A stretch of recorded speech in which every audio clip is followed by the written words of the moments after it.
Whoa, Wazam. What's good? Back for another episode. Yes, sir. Episode 5 of the Mindful Malpractice podcast. Thank y'all again for joining us. By this point, y'all know the drill. You know who we are. You know what we do. We're going to jump right in to our Life Changer segment. Okay, so today for the Life Changers episode, we are going to be discussing PBMs, which are pharmacy benefit managers. And obviously, this is more Bryce's wheelhouse, so I'll let him do a little bit more of the explaining. But just to give a general summary, pharmacy benefit managers sort of serve as the middleman between the drug manufacturers and then the actual pharmacies who distribute medications to the customers. So, Bryce, I'll let you expound on that just a little bit more. Thank you very much, brother. From a broad sense, we're going to be attacking this from the angle of really like an economic standpoint and learning about the inflation of medication prices or prescription prices over the past 5 to 10 years. The cost of prescription medication has gone up tremendously. And a large part of that is because of this middleman called a PBM. Now, where it starts, it really is from a top-down process where the drug manufacturing, they're actually not regulated in the price they can put on the medication, but you can't just have exorbitant prices.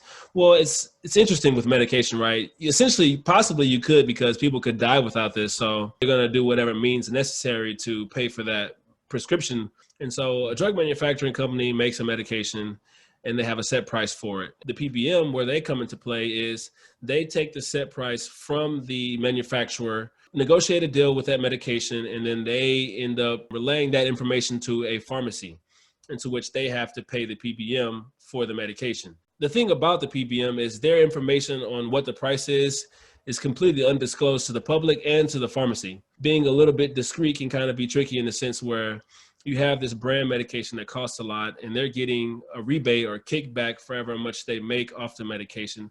That information isn't disclosed and they can provide a set price to the pharmacy that might be a lot higher than what it should be.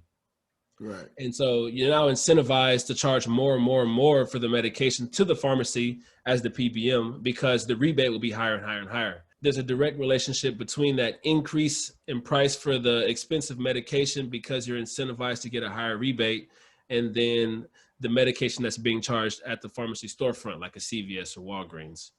Interesting. So you're kind of alluding to the economic principle of inelastic demand. And it basically just says that, regardless of what happens with price, demand is going to remain constant. Exactly. And that's, what happens with this medication is like when people need it, they're going to have to come get it regardless. And that's sort of what kind of allows these PBMs to exist in a sense, because if demand, was elastic or, changing, fluctuating with price, then, a lot less people would be willing to go get these medications. It's like, that's extremely out of pocket pricing. I'm not going to get that. But it's like, this is diabetes medication. I literally need this to keep my arm. I'm going to pay an arm and a leg to get it, No pun intended, buddy. Unfortunately, yeah. But it is kind of one of those things where you're very much towing the line between capitalism and ethics. And I think this is an area where, you do want to allow people who perform a service to be able to, recoup some benefits from that. However, from at least a legal, political perspective, you would like to see legislation enacted that puts regulations on their ability to, kind of skim off the top with this. PBMs have been coming more under fire as of late, and I believe actually Michigan recently passed a law regulating the practices of PBMs.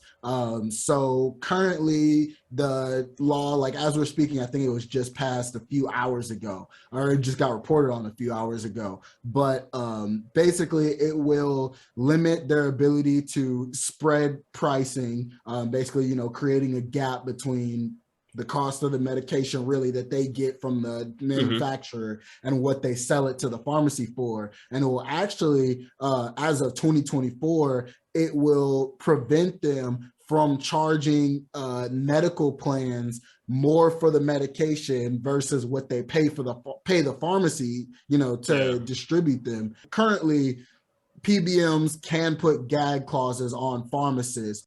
At least in Michigan in 2024, they won't be able to do that anymore. So pharmacists will be given more freedom to openly say, like, hey, don't buy this $300 medication. This $30 medication does the same thing, like you're saying. So they'll be able to, advise customers to buy generic versus buying brand names. Obviously, I'd like to see more widespread regulation, but I think that is a big step, as we were talking about bringing the inflation of drug prices, back down. The reason why we're talking about this or bringing this to you guys is because maybe not everyone's in tune to what's going around in the economy, or maybe that's not something that interests them, but it's cool to, once you understand what can drive the cost of something up, you can maybe, you're more aware and you can combat that in practical ways, right? Like I had mentioned, find a generic, or you could go to a independent pharmacy, which isn't necessarily bound by contracts or incentivized by the middleman, a PBM, to charge a set rate for medication because they act on their own accord. They're independent.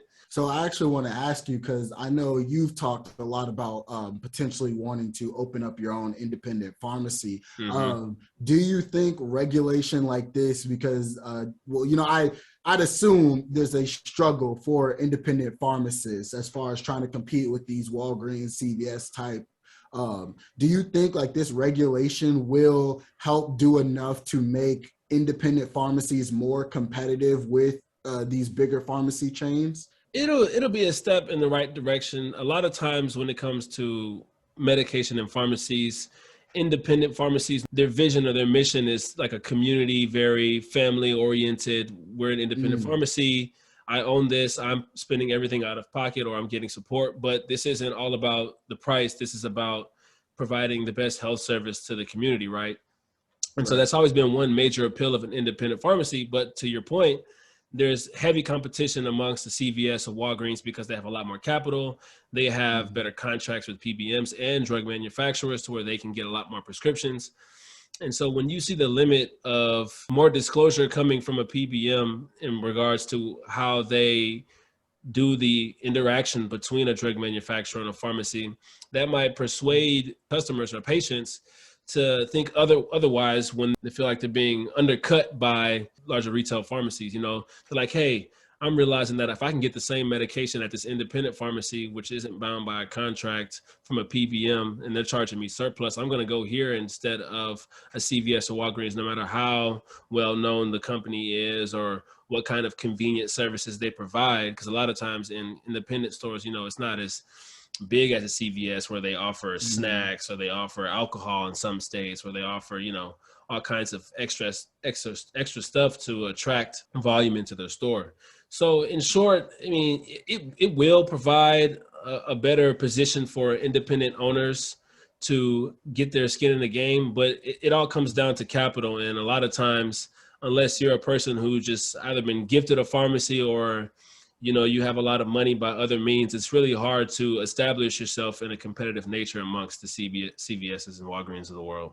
Well, I also, kind of want to ask, especially when we talk about like these independent pharmacies and, trying to build like this community, environment, CVS actually runs one of the largest PBMs in the country, right? So they kind of have like, even though it's a middleman for everybody else, it's really kind of a direct link when you consider, at least, as far as CVS is concerned. And if I'm not mistaken, I think Walgreens has a large, at least, partnership with a PBM firm as well. So, what is, I guess, the process for these independent pharmacies? How feasible is it for them to run their own PBM service? So, I guess, what areas how do they break into this space? Because obviously the entire goal is, right, we want to lower the cost of these medications, right, and hopefully provide the best healthcare possible for the clients. And, it seems to me, you're insinuating that would be at least a little bit more effective from a independent pharmacy. So how do we get pharmacies more into this space that PBMs are occupying right now? One way independent pharmacies can kind of find their way into the space and, increase their competitiveness against the the giants of the pharmacy industry, CVS, Walgreens, et cetera. You had mentioned that, CVS actually is a part of a PBM, is Caremark and Optum, and Walgreens has a big contract. But really, the PBM is, it kind of works as that the middleman, as we had mentioned before. And one way to combat that, or to find an entrance into that space, would be to have your own warehouse distribution. If you can have facilities set up to where you can purchase directly from a manufacturer wholesale, and then bring that to your own warehouse and then distribute to your independent pharmacy. Or if, let's say you're an independent, but you actually have some chains, you have multiple pharmacies throughout the community, that would be one way. The obvious barrier or challenge to this would be having the capital to not only have a warehouse facility to store medication, but then, doing all the legwork to negotiate a contract with the various manufacturers, because there are a multitude of manufacturers. And so it really becomes targeting, or really having a strong understanding of your community and what the, overarching disease state might be. Let's say you're in an African-American community or Latino community, and unfortunately there's a lot higher prevalence of blood pressure problems. And so if you understand that, you'd be able to target maybe one or two manufacturers instead of having to, compete in the sense with a PBM who has a much broader scope of access to these manufacturers because they have a lot more capital. So if let's say I can get to a Pfizer because they're putting out good blood pressure medications, and this is what my community, is really coming to my independent pharmacy for. Having that understanding and that foresight of knowing what your pharmacy community needs, and then using your warehouse facility to stock that medication, would be a really good approach to kind of find yourself in a more competitive position against those big retailers. And hey, when contracts need to be negotiated, that's when you call the lawyers. Exactly.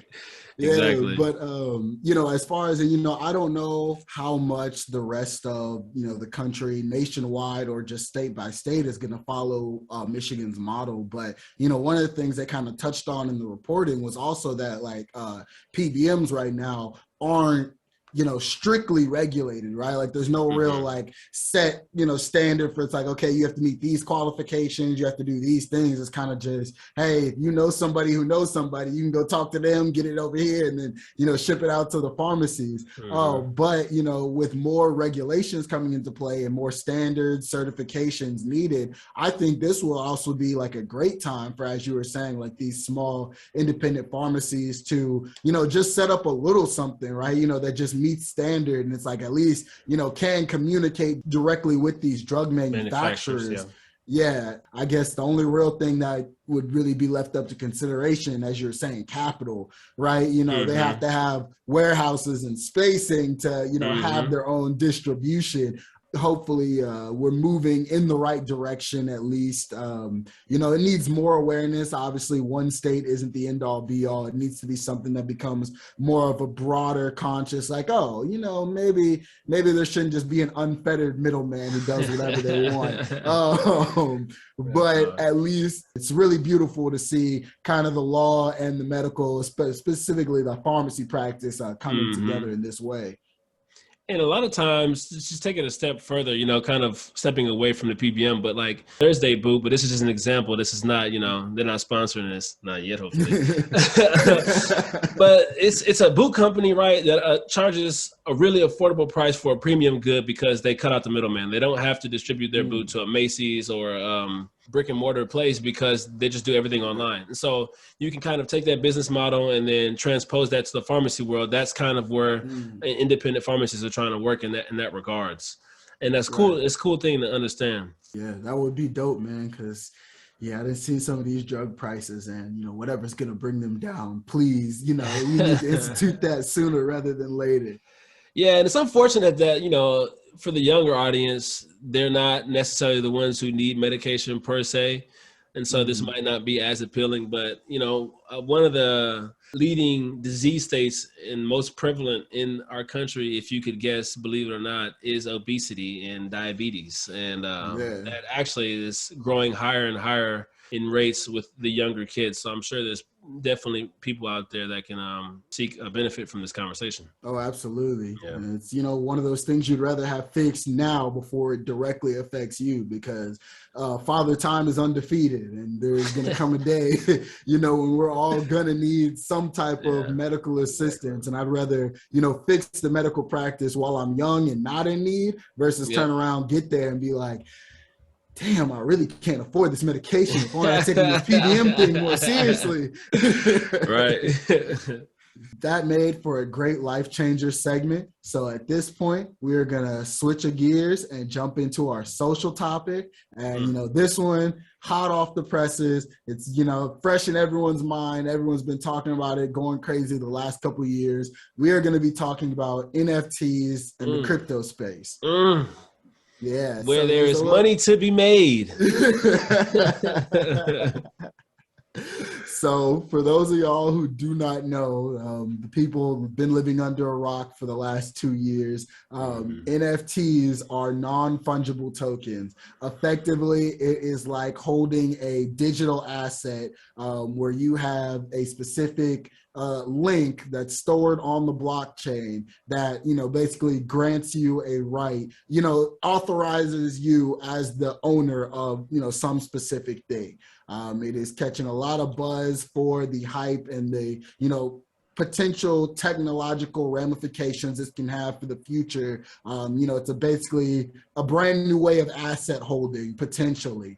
It's also coming under a lot of criticism because, as anything that is kind of new and unregulated, it is rife for abuse. And so unfortunately, we've been seeing a lot of that too. So, we just kind of want to talk about it from both of our perspectives. I know there is a little bit of diversion of opinion here. So I will let, Bryce, you can go ahead and kick it off and just talk about how, your experience with NFTs and how you feel about them. Yeah, NFTs have been a real hot topic. And it's funny because I've been getting a lot more into investing, and everyone I talk to who considers himself a conservative investor, quote unquote, or anyone, who, for a long time, because this is so novel, people aren't secure and they're unaware. And, when people are uncertainty and insecurities, that doesn't lead to someone investing in something. So a lot of people are against it just for the sole fact that they don't really know what it is and its volatility. But, things that are volatile, I found from these past couple of months or even past couple of years of just passively watching stuff happen, the more volatile the situation is, the more potential upside and the higher risk for major loss. And so I'm at a young age. I can stomach that loss. So I got my skin in the game a little bit in NFTs. And I like the principle of it from, it being, I think the original intent of it was to be a way for artists to have a platform to have ownership over their material digitally. And so from the standpoint that it provides a medium for artists to have ownership over their content and a way for them to exchange and sell that content and to grow its value, I like that idea. But, it's finding itself into a weird situation where what is the value of this content, right? And you have this art platform where I can create this digital content, let's just say a picture of a cat, because that was one of them. If I have this cat, I'm going to trade it for something else. You can't have the exact same cat per se. That's what makes it unique, and that's what makes it original in its content. But with the internet, I can just screenshot it and have the exact same cat and claim it as mine. And so that's where the gray area starts to come into play. But in terms of, how I've been getting into it, I just put a little bit of money in here and there and see what it can do. Yeah. So, I will say, in fairness, I'm not a conservative investor whatsoever. I almost completely invest in cryptocurrencies because of the heavy upside. So I'm a very aggressive investor. My only issue with NFTs is kind of, as you were saying, right? It's very different from buying and I guess more on the consumer side, right? For I understand artists, you want to be able to say oh, here I can prove that I made this. That is, good utility. But as far as buying it and making it a consumable to say oh, I own this piece of art, right? The Mona Lisa, right, in the Louvre, we know that is the authentic authentic, official Mona Lisa. Like you can make, a replica, but it will never be the exact Mona Lisa. But online, I can literally just download that exact picture, and it is every bit as digitally accurate as the one that's stored on this NFT blockchain, and it's like, so you're not getting that authenticity in the sense of, I'm buying an original, one of a kind, the artist specifically drew up this piece and only I have it. It's like, no, everyone has just as much that original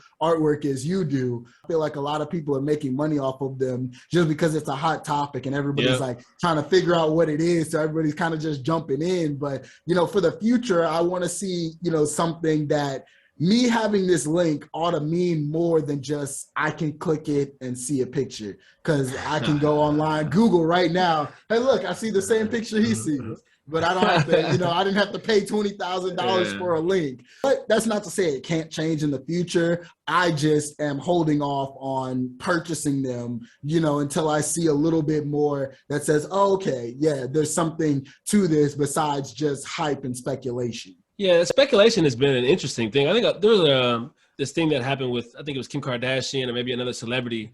They had basically advertised the thing they invested in. I don't know if it was an NFT or a crypto. I think it was a crypto coin. I think it was an Ethereum Max. Yeah, I don't remember what it was, but that was basically speaking to the fact that speculation can completely drive the value of this crypto or NFT, and that kind of questions the inherent value that the digital platform or the digital content has, the digital asset. And then everybody bought in, and then next thing you know, because it was worth nothing, it plummeted and people were pissed. And so find that with the NFT. But the cool thing I like about NFT too, though, I think you get royalty. So like, let's say I'm the original content creator of the cat that I had referenced earlier. Every time I sell it to someone for $10 because no one knows who I am as an artist, and so it's not really worth crap. And then it blows up in fame, and then it sells for $10,000 or $100,000. Every time it gets sold again, I'm getting a royalty because I'm the original content creator. But not only that, I feel like there has to be a way for it to be regulated in the sense that you were talking about. If someone can just completely download the exact same replica, there has to be a way for like that to show up as falsified. Like the way for an internet to, like, let's say if you screenshot it, there's nothing you can do. It'll show up as void on your phone.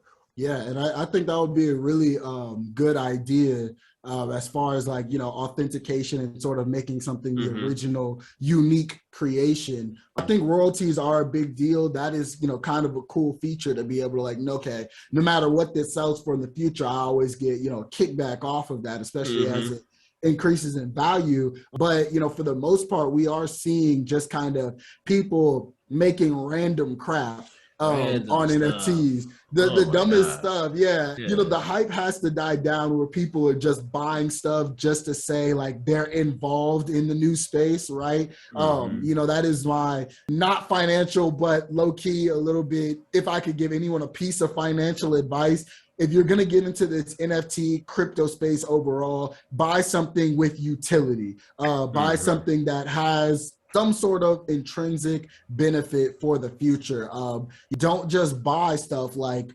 allegedly Ethereum Max, which, had no value, didn't do anything, didn't add anything to the space. If you're going to buy, you would buy something, just throwing stuff out there, not necessarily recommending, but like Bitcoin, you're seeing there be physical places that are taking Bitcoin, right? Or, buy one of these coins that do the research, right? There are certain coins that have super fast transaction speeds. So it's like, okay, this can be useful for sending money internationally, basically in an instant. Things that are actually going to add value to our legitimate real world. So unless these digital assets add something to it, maybe be a little bit more skeptical about what you're throwing in. Are you buying hype, or are you buying something that actually could possibly help your real life situation? Well, that was another great episode of the Mindful Malpractice podcast. I want to thank y'all again for tuning in, joining us, sitting down with us. As always, please like and subscribe. And, we look forward to seeing y'all on the next one. Yes, sir. Thank you for joining. Peace. YouTube and the Spotify algorithm, Smash that like button. Thumbing through hundreds as racks. Can't buy it twice, so don't get it as facts. Your music is trash and the feature is tax. How you there broke, but you still moving packs? How you plan leading the pack from the back? Yeah, all my dogs will attack. Yeah, I don't bang, but I stack. Yeah, money I bring in the bag. Money I bring in the bag. Big bags, we securing everything that we ain't never had, and we like to pop bags. We meet almost broke when I'm looking at the dash, cause I'm driving so fast. We came a long way, we ain't ever going back. Haters always ask how you get it like that. I've been working, I've been grinding, you ain't living like that. You ain't living like that. Yeah, I'm just addicted to winning. Yeah, this is more than a commitment. Yeah, money don't mean that you living. Yeah, you know I'ma start what I finish. Whenever it's broke, I'ma fix it. Get money and get out your feelings.